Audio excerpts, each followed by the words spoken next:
As we listen to the diatribes and finger-wagging of the woke folk, and the mutterings and complaints and griping of those who disagree with them, I wonder how these differences can ever be broached. Without people talking to each other in a sane and civilized manner, respecting that others may differ and still be well-intentioned people, I don't know how we are going to learn to live together in peace. Yelling leads to others yelling back or walking away. Nothing resolved, but antipathy deepened. Insults and demeaning statements do not resolve differences, merely deepen them. Threats never end well. So, what are we to do? I know this is going to sound old-fashioned and naive, but I think working on our manners would be a good place to start. Good manners used to be considered the grease that lets people work together smoothly. I don't see any reason to think that has changed. Perhaps we could start with using the old-fashioned please, thank you, and you're welcome, and listening politely to what others have to say. I do wonder what will happen if we try. I know that people of different cultures, faiths, and practices may differ in how to respond to others, the level of familiarity that is acceptable, but some things seem to be rather universal. For instance, I know of no culture that does not value respecting their elders, and yet, on the subways and buses, I see children sitting down, even in the reserved seating, while the elderly on canes and pregnant women stand over them.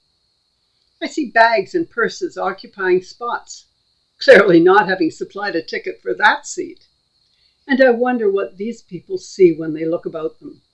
But perhaps they're so occupied with their phone and social life that they just don't consider others. Some things just aren't acceptable, no matter what anyone can do elsewhere. For example, spitting on the sidewalk and anywhere else.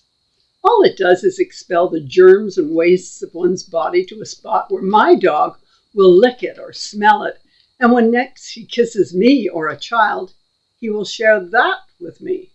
Yuck! So, next time someone spits, hand him a Kleenex and tell him to buy a box and use it. It may be acceptable when one knows nothing of how diseases are spread, but this is the 21st century. I know that the Brits are big proponents of queuing, that's standing in orderly lines to access the buses. But when we're all lined up against the subway wall, I'm not sure how that works. And when I look at scenes of the Japanese subway system as people are crammed into the cars by subway staff, how can we find common values? As a feminist, I share some responsibility for the change in attitudes of some men to opening the door for a woman, and some women sneering at their politeness. The roots of that lie largely in the weight of many doors and it being a kindness. But I guess doing a kindness and being polite is out of fashion with the woke folks these days. On the other hand, I know that many people who choose to come to Canada come from lands where the police are the enemy. They arrive in the night and need no search warrant to invade the home or any cause to cart one off. In some nations, the police are there to protect the government, not the citizen. It must be hard, coming from such lands, to learn to trust and not fear the police.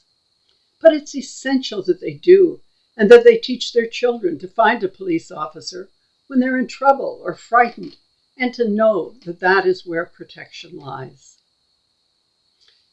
One of the things I find challenging is touch.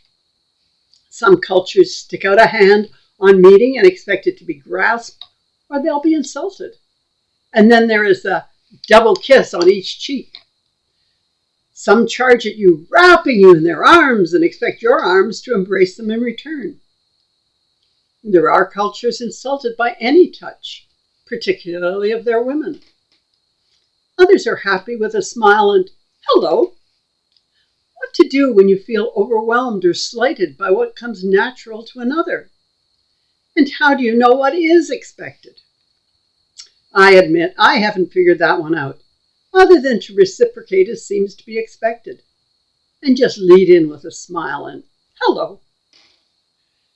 Perhaps a place to start in working out how to relate together would be in a look at the values that are protected in Canadian law.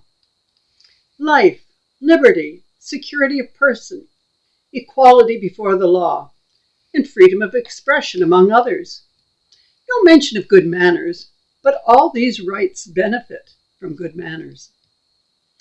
As you probably have noticed, I am a big proponent of free speech, particularly of that old definition. You can say anything you want, except fire in a crowded theater. But I would add a caveat. If you don't want to engage in discussion or debate, don't expect me to pay much attention to your positions. And if you yell, guaranteed I will not be persuaded. If we value life, we have to value every human's life, not pick and choose and value only those who look like me or think like me or worship as I do. Valuing life means that you're a child of God, and if He loves you, I'm bound to do so, which means I have to listen to you and try to understand you, even if we will never come to a meeting of minds on anything else. If we value liberty, we have to value it for everyone. The freedom to come and go and be and do what works for us, as long as we're doing it within the law. It does disturb me that some laws are enforced and others are ignored. I don't understand why those who tore down statues of Queen Victoria and Queen Elizabeth and Sir John A. and Ryerson did not go to jail for destroying something of great value to many and representative of a time that made today possible. I understand protesting and voting and doing all one can to change a law I don't like, or remove a statue that offends, or get rid of street art that is objectionable. But why can some walk boldly across borders without even applying for entry and get to stay, while others remain stranded in horrendous circumstances, awaiting clearance through endless bureaucratic lines? And the latest debate, whether air conditioning in all residences should be a human right in Canada. While millions face starvation under burning skies with neither adequate homes or water, we need to lift our eyes beyond our borders when we make our demands and see if we couldn't share more of our blessings with those who have nothing.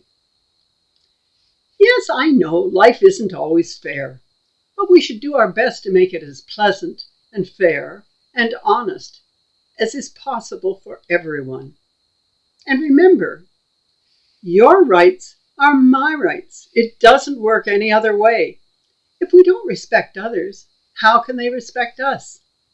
And who follows what they don't respect?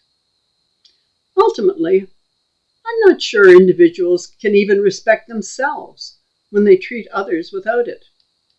But I guess that's for each of us to determine. Next time you feel like griping about your circumstances, look about at your blessings and think about how making change happen for the better is a wonderful thing. So much has changed, and much needs to be changed both here and abroad. But let's look back and see how far we have come, instead of complaining so much. A few final thoughts. Try some humility. It's an attractive Canadian trait, and you just might be wrong every now and then.